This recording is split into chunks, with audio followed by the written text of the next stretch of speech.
I was flipping through the photo album,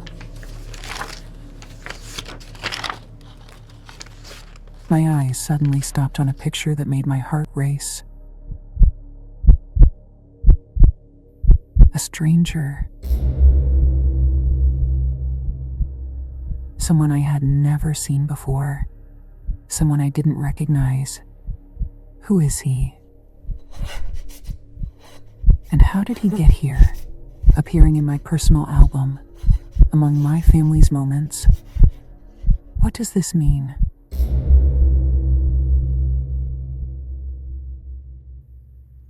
My name is Alice, and this is my story. I had no idea that the last New Year's Eve would be different from any night I had ever experienced in my life. I didn't know that a simple old photo album would change everything and make me live a night I never wanted to remember. But here I am now, trying to tell you everything that happened, in the hope that I can understand what transpired.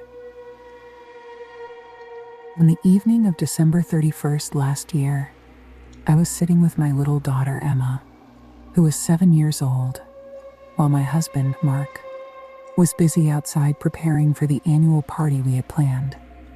The house was unusually quiet, so I decided to break the silence with a sudden idea. I would take out the old family photo album. The memory album, as I used to call it, sat on a dusty shelf in the living room. I hadn't opened it in years, but it always held a special value to me, as it contained photos that captured family moments from happy occasions. Come here, Emma. Let me show you the New Year's Eve pictures from when I was little.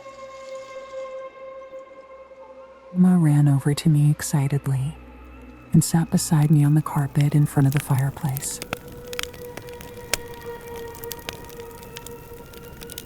I began flipping through the pages, the photos flowing in front of me. Christmas celebrations, summer vacations, New Year's parties. Each photo carried a happy memory. But suddenly, I stopped at a photo that looked strange to me. It was a picture of all my family at last year's New Year's Eve party. But what was odd was the presence of a man I didn't recognize standing next to us. He was dressed in an old-fashioned classic suit, his face expressionless. I couldn't remember him. "Who's this, Mom?" Emma asked, pointing to the strange man. "I don't know," I replied, staring at the photo in disbelief. "I'm sure I've never seen this person before." As the evening went on, I couldn't stop thinking about the photo. I searched for an explanation, but it didn't make sense. When Mark returned later that evening, I showed him the picture, but he confirmed that he didn't recognize the man either. "Maybe it's just an old picture from a long time ago. Don't worry," Mark said, trying to reassure me. But he didn't understand that those words couldn't stop the flood of questions running through my mind. The next day, I decided to visit my mother to ask her about it. She looked at the photo for a long time, then shook her head, saying, "I don't remember taking a picture like this, and I don't recognize this man at all. Maybe it was placed in the album by mistake." But that answer wasn't enough.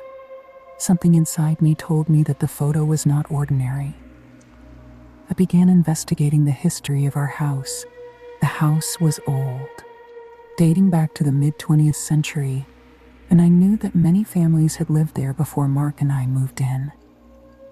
I went to visit an old neighbor, Mr. Adam, who had lived in the neighborhood for over 50 years. When I asked him about the house, his expression changed,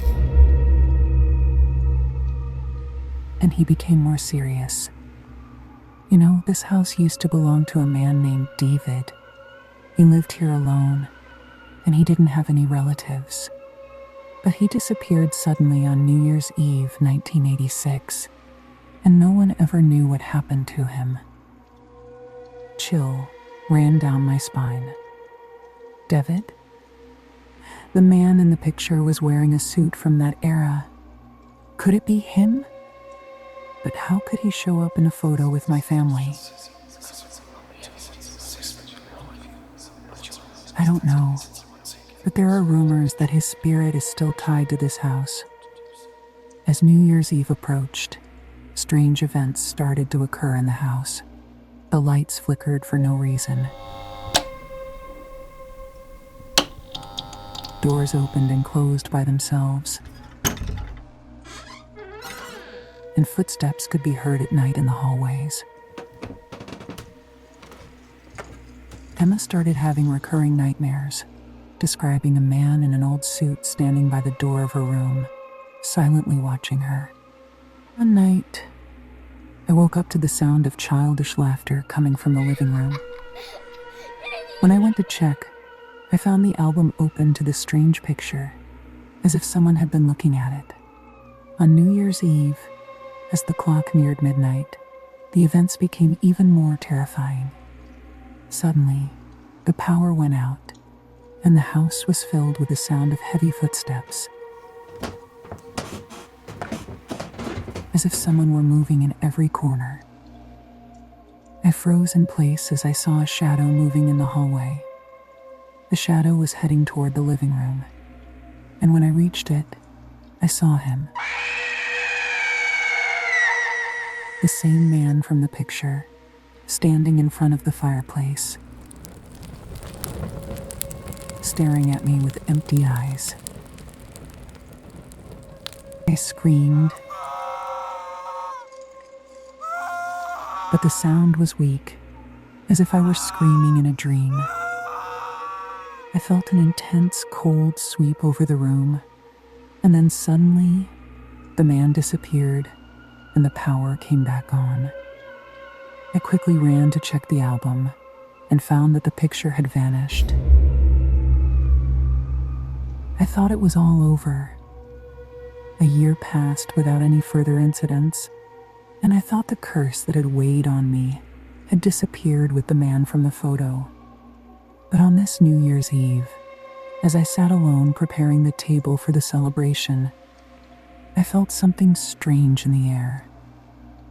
It was as though an invisible hand was pulling me toward that corner where I had placed the old photo album. I tried to ignore it, but curiosity got the better of me. I grabbed the album and sat down, slowly flipping through the pages, trying to relive old memories. But I stopped suddenly at a new page that had never been there before. There, in front of me, was a photo I had never seen before. It was a picture of my family at this very New Year's Eve party, dressed in the same clothes and in the same setting as it was now, even though we hadn't taken a picture yet. What made my blood run cold was that I was standing in the picture in the same place as the strange man from last year. My eyes were empty of life, my features pale, and the way I was standing resembled that strange man who haunted me the year before. I began to wonder about that man. Had he gone through what I am going through now? Had he lived this same terror before he disappeared? What if I disappear, but I don't die? What if I remain here, watching everything around me, screaming in silence, unable to be heard, reaching out to touch my loved ones, but they don't feel my presence? My head began to spin, as if I were about to collapse, and my heart was beating unnaturally fast, as if time had stopped in that moment. I couldn't shake the thought that was slowly creeping into my mind. The more my heart beat faster, the more I stared at the photo. I felt something deep and terrifying creeping into me, as if I were standing on the edge of an abyss. I am afraid now, more than ever. I fear what the new year will bring. Will I be here, with my family, celebrating as we do every year? Or will I be just a forgotten memory, a picture in an old album No one remembers. Will I become the woman whose time travels, appearing and disappearing in photos that only hold faded features?